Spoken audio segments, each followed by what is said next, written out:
আসসালামু আলাইকুম এভরিওয়ান, কেমন আছেন সবাই? আশা করি ভালো আছেন। আমিও ভালো আছি। সুস্থতার সাথে একটি দিন শুরু করলাম। আর আজকে এমন একজনের সাথে আপনাদেরকে পরিচয় করিয়ে দিব, যিনি পায়ে হেঁটে ৬৪ জেলা ভ্রমণ করছে। আসলে কতটুকু ভ্রমণপ্রিয় মানুষ হলে যে এরকম একটা পাগলামি বা এরকম একটা উদ্যোগ নেওয়া যায়, তা শুধুমাত্র এই ভাইকে না দেখলে বুঝতে পারতাম না। আসলে আমরা সবাই তো ভ্রমণ করি, কেউ সাইকেলে, কেউ গাড়িতে, কেউ বা বাসে, কেউ বা ট্রেনে। কিন্তু এই ভাই ভ্রমণ করছে পায়ে হেঁটে। এই জিনিসটা আসলে খুবই অবাক করার মতন এবং খুবই সুন্দর। যার কারণে ছুটে আসলাম নারায়ণগঞ্জে, আজকে ওমর ভাইয়ের বাসার ছাদে আসছি। তো ভাই আসছে ওমর ভাইয়ের বাসায়, এখানে দেখা করতে আসলাম। আপনাদের সাথেও পরিচয় করিয়ে দিব এখনই। আসসালামু আলাইকুম ভাই, ওয়ালাইকুম আসসালাম। কেমন আছেন? এই তো আলহামদুলিল্লাহ, আপনার দোয়ায় ভালো আছি, অনেক যাক। ভালো আছি। ভাই আপনার নামটা? আমার নাম মোহাম্মদ আকাশ আলী। আচ্ছা, ভাইয়ের নাম মোহাম্মদ আকাশ আলী। তো আপনি কোন জেলা থেকে আপনার এই হাঁটাটা শুরু করেছেন? আমি মূলত আমার বাসা চুয়াডাঙ্গা জেলা জি। আলমডাঙ্গা উপজেলাতে। তো আমি আলমডাঙ্গা উপজেলা থেকে শুরু করছি। প্রথমে মেহেরপুর, তারপরে কুষ্টিয়া, পাবনা হয়ে রাজশাহী বিভাগের দিকে, রংপুর, ময়মনসিংহ, সিলেট হয়ে ঢাকাতে ঢুকছি। এখন পর্যন্ত আপনার কততম জেলা কমপ্লিট হলো? আজকে ঢাকা থেকে ঢাকা 33 ছিল এবং নারায়ণগঞ্জ 34তম জেলা হলো। 34তম, আলহামদুলিল্লাহ। এটা কতদিন লাগলো? এটা 56 দিন। 56 দিনে 34তম 34তম জেলা। জেলা। আচ্ছা, আলহামদুলিল্লাহ। এই ইন্সপায়ারটা কোথা থেকে পেয়েছেন যে পায়ে হেঁটে 64 জেলা ভ্রমণ করতে হবে? এখন মূলত আমার ছোটবেলা থেকে ইচ্ছে ছিল যেটা আমি বাইরের দেশে ভ্রমণ করবো এবং নিজের দেশে ভ্রমণ করব। তো আমার যখন বাইরের দেশে একটা জাগলো যে বাইরের দেশে ভ্রমণ করব, তার আগে আমি ভাবলাম যে আমার নিজের দেশে একটা ভ্রমণ করার একটা ইয়ে থাকে, অবশ্যই। অনেকেরই থাকে। এটা হোক সাইকেলে আবার বিভিন্ন যানবাহনে।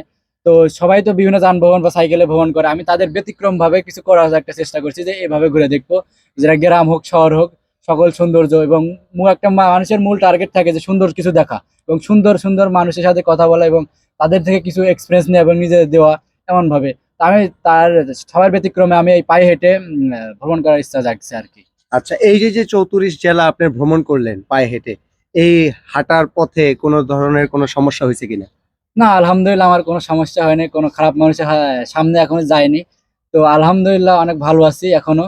তো সামনের দিনগুলো কি হবে সেটা আল্লাহ ভালো জানে, সেটা আল্লাহ ইনশাল্লাহ। ভরসা, ইনশাল্লাহ। তো আকাশ ভাই, আপনার এই 64 জেলার ভ্রমণে কোনো স্লোগান আছে কিনা যে মানুষের প্রতি একটা বার্তা? হ্যাঁ, এটা তো অবশ্যই আছে। এটা আমি এখন তো সবাই জানছেন এবং 99% এখন মাদকে আসক্ত। জি। কারণ ছোট থেকেই কিন্তু এই জেনারেশনটা এখন ছোট থেকেই কিন্তু মাদকে আসক্ত হচ্ছে। তো আমি এই মাদকের বিরুদ্ধে একটা স্লোগান নিয়েছি, মাদক ছাড়ো, দক্ষ হও, সমৃদ্ধির পথে আগাও। কারণ এই যে মাদক আসক্ত হচ্ছে ছোট থেকেই, কারণ তারা সামনের প্রজন্মে কি করবে সেটা তো জানি না। কারণ আমরা কিন্তু সেই ছোটবেলা থেকে কিন্তু মাদক একটু কম ছিল, এখন কিন্তু মাদক 99%। রাস্তার পাশে বা আমার চলার পাশে আশপাশে যদি কোনো বাচ্চা বা খেলাধুলা হয়, তাদের মাঝখানে গিয়ে কিন্তু আমি এই মাদকের বিরুদ্ধে কথাটা তুলে ধরি। কারণ তাদের এই আমার এই কথার কারণে যদি একটা মানুষ যদি ভালো পথে এগোয়, ভালো কাজ করে এবং এই মাদক থেকে বিরত থাকে, তাহলে তো আমার অনেক ভালো এবং আমি কিন্তু অনেক উৎসাহিত হবে। মূল অব দ্য হিস্টোরি হচ্ছে যে ভাইয়ের 64 জেলা ভ্রমণের একটি স্লোগান, সেটা হচ্ছে মাদককে না বলো আর ভ্রমণ প্রেমী হও। এটাই হচ্ছে বিষয়, যে মাদক থেকে সবাই জানি দূরে থাকে।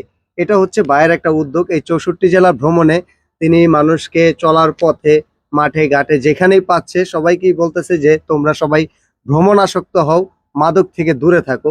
তাই সবাই দোয়া করবেন জানি এই বার্তাটাকে তিনি সফল করতে পারে। হোক সেটা একজন, হোক সেটা ৫ জন। যদি অন্ততপক্ষে একজন মানুষ এই মাদক থেকে সরে এসে ভ্রমণপ্রেমী হয়, তাহলেই তো হয়ে যাবে তার সফলতা। ৬৪ জেলার ভ্রমণ শেষ করে আপনার আবার পায়ে হেঁটে মক্কা হজে যাওয়ার ইচ্ছা আছে কিনা?